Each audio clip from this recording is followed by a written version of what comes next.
I'll just make my statement brief and clear.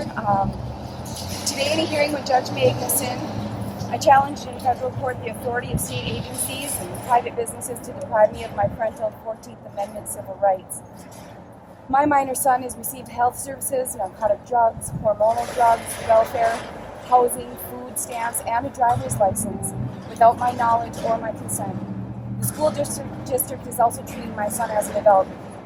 I believe these actions violate my constitutional due process rights, and because no court has ever approved a legal emancipation for him. I believe this is an abuse of my rights and the rights of all Minnesota parents in similar situations. I have a right and a responsibility to care for my child, for both his physical and emotional health and safety. But these agencies and services have denied me that right. In this hearing, I presented my case and asked the court to declare that my due process rights under the 14th Amendment of the Constitution have been violated. I have asked the court to restore my full parental rights. I'm hopeful these proceedings will help all parents and all families in Minnesota maintain the constitutionally protected rights that are in the best interest of their children, all children. As I have stated many times before, I am firmly committed to what is best for my son, for all of my children. I am his mother. He is and always will be welcome in our home. We are a blended family of 8. My son has 3 older siblings and 3 younger, which still live in our home. 1 sibling is deceased. I love him beyond words, and our entire family care and love him very, very deeply about both his well-being, physical, mental, emotional, and every other aspect of it. So I thank you for being here today and allowing me to speak. Thank you. My name is Erick Kaardal, and it's a historic day in the U.S. District Court today. A parent was able to argue in court that her procedural due process rights were violated in the sense her rights to control her child's medical care and other decision-making were terminated without due process. And so this is significant that a county, the school district, and 2 huge and significant medical service providers are terminating parental rights without notice to parents. I mean, how would you feel as a parent if your 17, 16, 15, 14-year-old child were making school decisions on their own, making medical care decisions on their own, getting general assistance on their own? I mean, what's happened? The Minnesota State Legislature has preserved the emancipation age at 18, but now all these agencies are running all over the place emancipating children. It's chaos. Fortunately, the U.S. Constitution, which the U.S. District Court is here to defend, has another view of it, and that is the U.S. Constitution always applies to protect parental rights before they're terminated. The state legislature has recognized that in the areas of marital dissolution, paternity, child protection, but yet in emancipation there's this gaping hole. The teenagers are on the loose because the state agencies aren't adhering to the U.S. Constitution, and that's got to change, and we're here to change that.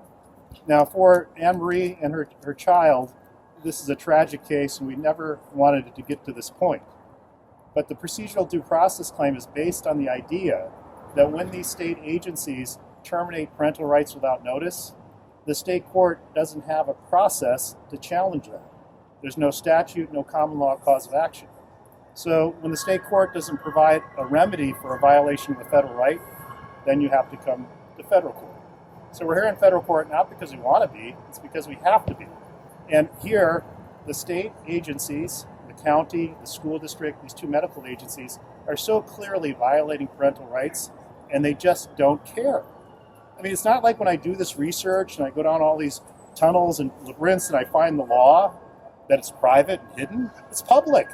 If Fairview and Park Nicollet cared about parents, they would find the same law I found and know in a common sense way that if you're going to terminate the parental rights regarding the health care of a child, you should send a letter, at least after the fact, to the parent. It's constitutionally required. Of course it is. Every parent knows that. And every U.S. District Court knows that. The hearing today before Judge Magnuson, who's a very experienced, well-respected judge, went very well. The issues are complex. Judge Magnuson asked very good and concise questions, and we thought we answered them well. We don't know how the decision will go one way or the other, But with respect to where we're sitting, these are clear constitutional violations that need to be remedied by the court, and they reflect very poorly on our government agencies in Minnesota with respect to defending parental rights. Any questions?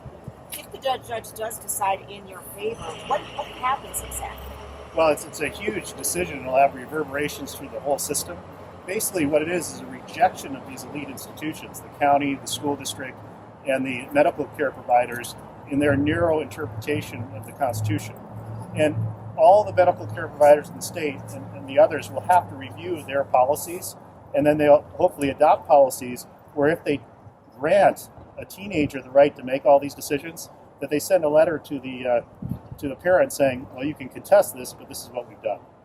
And so it'd have a huge impact. Eventually, the state legislature is going to have to get on the ball, and when it authorizes executive agencies or counties or school districts or medical service providers to emancipate children for decision making, that they have to provide a process for the parents to challenge them.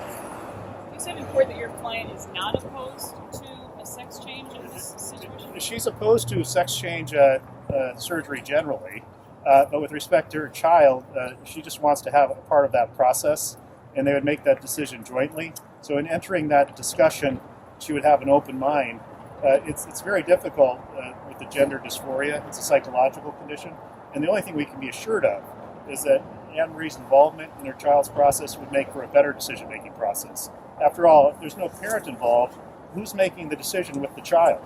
Well, it's either the government or the medical service provider, and we know as a general matter that that's less ideal than having the parent involved. And for the last 2 years, she's had no contact with her son? No, the relationship has been actually good. The affidavits show that they have a lot of communications.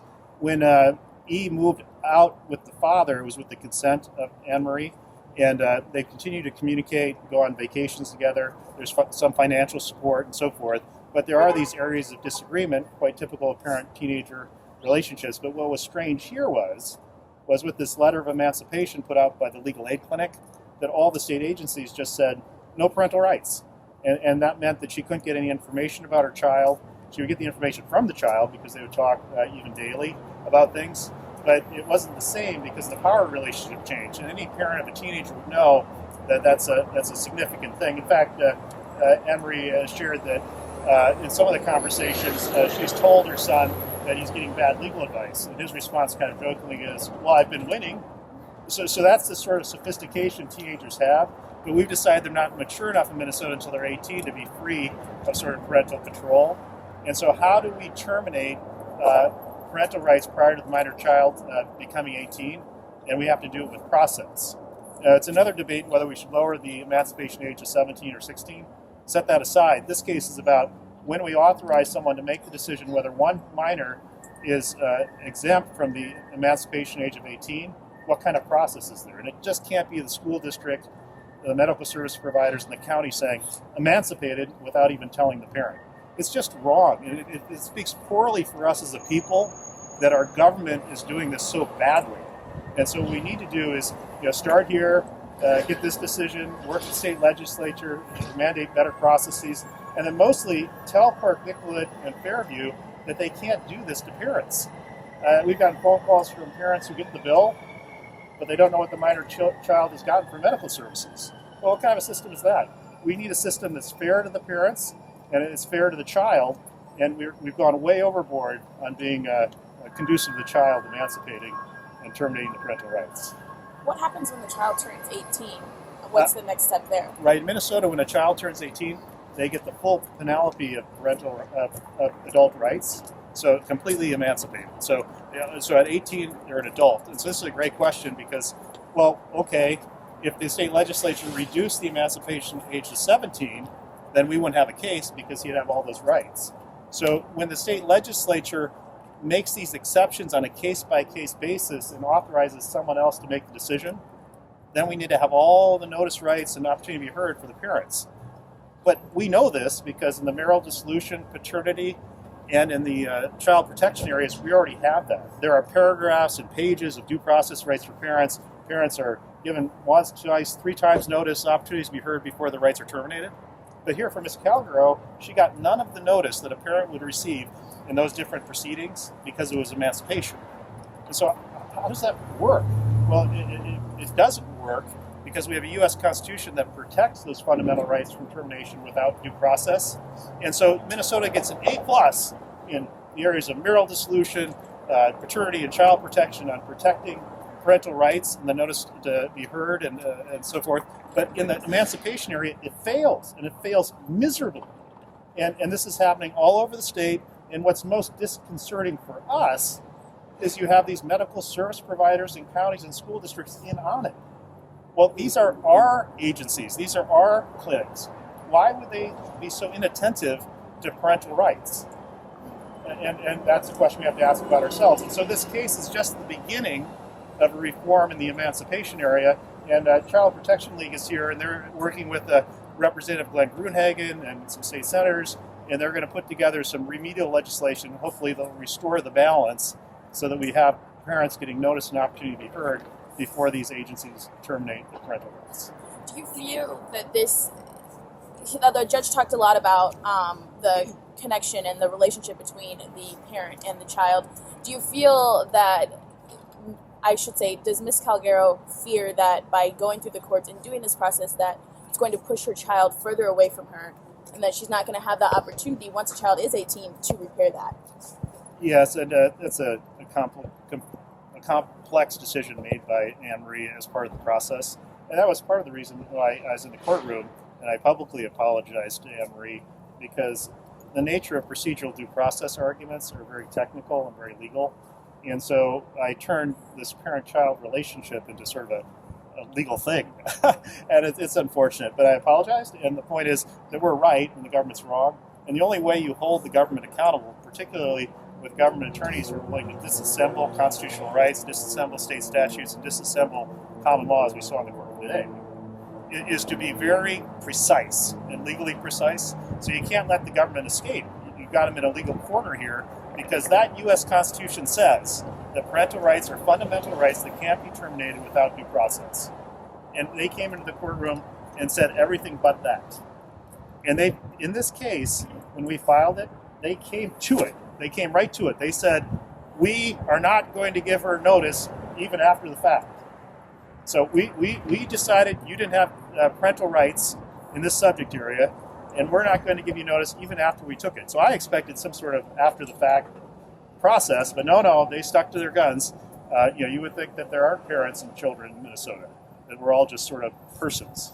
And so Anmarie Calgaro is saying, no, I'm not a person with respect to my child. I'm a mother, I'm a parent, and I have rights, and the U.S. Constitution protects those rights. And then every step of the way, the government attorneys and the medical service provider attorneys have argued, no, those rights aren't important, or that's not important there. And it just speaks to us, right? It speaks to us. We've gotten really in a tough spot with respect to parental rights, where these huge and significant institutions won't do the research to figure out something so common sense as, if you let the kid make the medical decisions on his own, you got to tell the parent. What's wrong with that?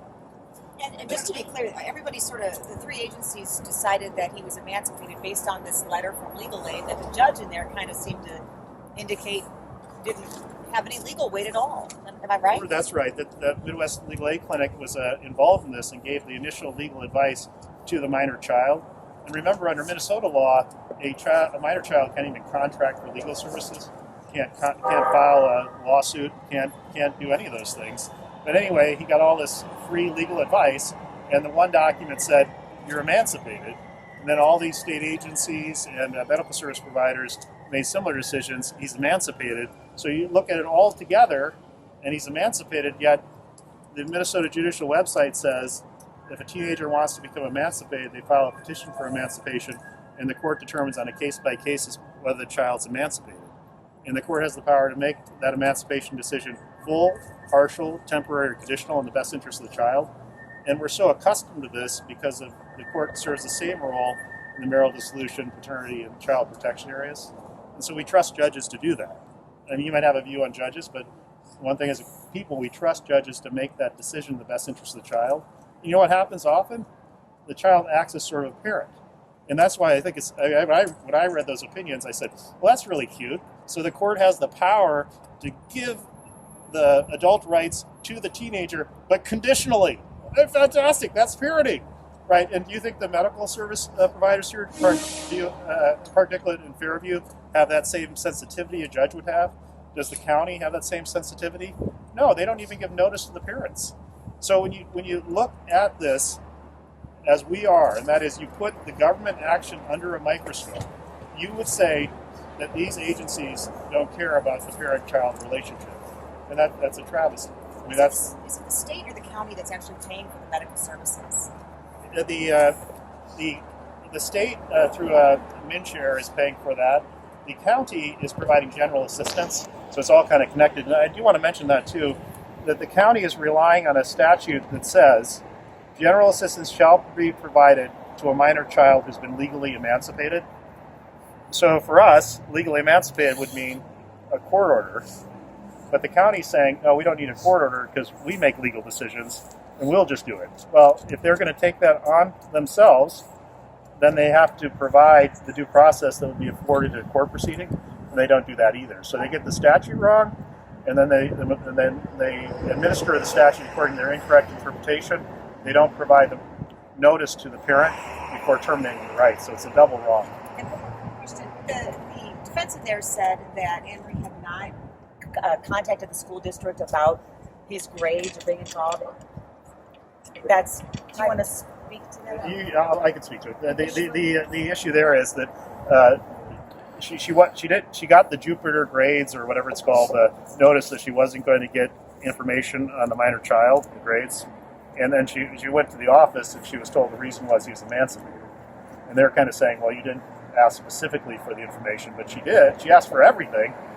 And once she heard that they were considering him emancipated, they were saying, you don't have any rights. So she knew what the answer would be. So she was asking for the grades, and she was asking for everything. And they said, you don't get anything because he's emancipated. Yet there is a relationship here still between. Right? Anmarie, do you want to answer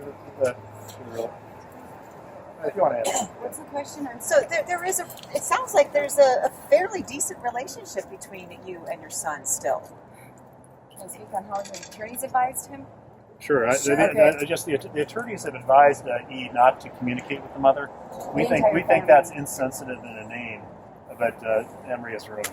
Yeah, we were speaking often. I mean, so up to sometimes 3 times a day. We'd come home and there he was in our kitchen eating, and we're like, oh, hey, you know. And the 3 younger children, I've just told them that, you know, this is your sibling, and that you show him unconditional love just as we would each other, and that it's so important, especially at such a young age. I like when the judge said that, you know, when I was 16, I thought my dad was really stupid, and my mom and my daughter are here today, and I have to say that, you know, I thought the same thing too, and you know, my child has felt that about us, you know, like we don't know what's best for him, and I believe we do. I look back now and I'm like, wow, my mom did know what was best for me then, you know, but I didn't want to heed her words. Because you have such a strong relationship with your son now, what do you think your relationship will be like, and will you continue after this, after the judge makes his decision? Well, I have to be honest, since this has taken place, since he got with his lawyers have advised him not to speak with his entire family. How long's that been? Since the last, well, about a week after the last the press conference when you were all there. Yeah, we did have some exchanging of phone calls. We bought him a bunch of gifts for Christmas, and I got a hold of one of his friends and asked her, because I'd been trying to reach him. He's not speaking to his dad, he's not speaking to anybody, and so I asked, could you please is there a way that you could get him these gifts from us? You know, he doesn't have, if it, you know, and he told her, well, I'm not allowed to talk to them. She's like, well, I'll be the mediator, I'll bring you the gifts. And so they met up in a Walmart parking lot, and she gave him all the gifts. And so how difficult have these last few months been? Oh, I don't know that there are words that can describe. I miss my family being together, as anybody can imagine. We went through a lot of tragedy in our life. I just never expected this, and I miss my family. So he sounds like, as a teenager in your relationship, just so I have an understanding, he's saying, I love you, but I want to do what I want to do. I'm gonna do what I'm gonna do, and you can't tell me otherwise. And I really just wanted to let's do I'm a researcher. I'm like adamant, whether it's about vaccinations, whether it's about education, I'm researching it because I really am in the best interest of all my children. And I wanted to be a part of this so that I could say, let's really look into the side effects of the things that they're, prescribing you. Let's look into what, let's look at other testimonies of people who are facing similar circumstances. Let's dig into the information. Let's not make hasty decisions. Let's just take our time on this.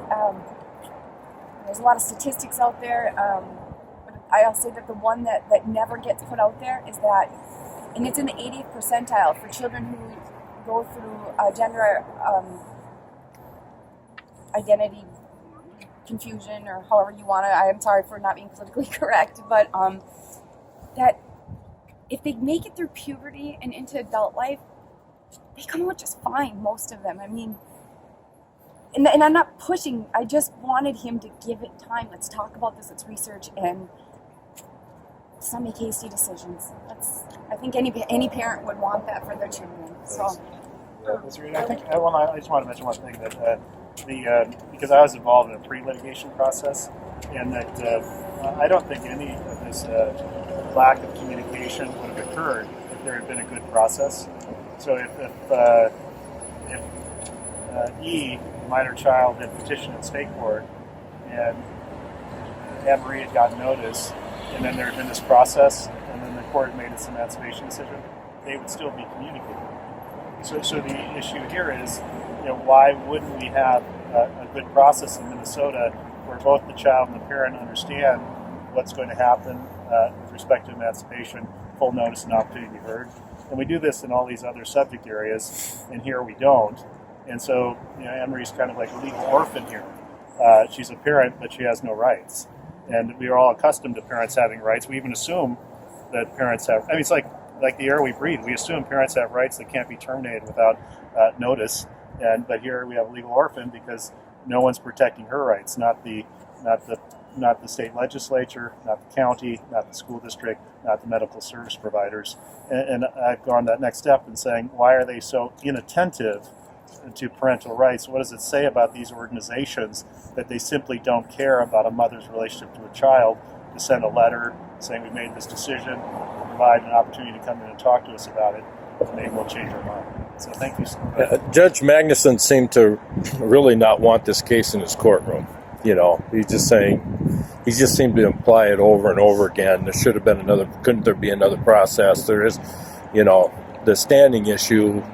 Well, this happens a lot. I've litigated over 100 cases against various government organizations, and everyone wants the government to succeed, but when the government falls short, the most important role of the court is to hold the government accountable to the rule of law.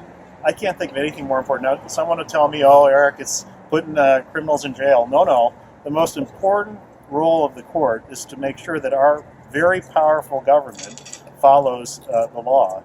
And this is one of those cases where, and I mentioned that I don't think the government here has been doing anything that's menacing, but it's really a mess. It's just a colossal mess. And did I create these facts? No. I just came to the facts, and it exposed this huge mess, and a huge legal mess, and your state legislature, your counties, your school districts, your healthcare providers are all involved in it, and it's all in contradiction of the U.S. Constitution. Now, one might say, who cares? Well, that's what they're saying. I care, Anmarie cares, and everyone else should care because the defendants are constitutionally wrong. Thank you so much.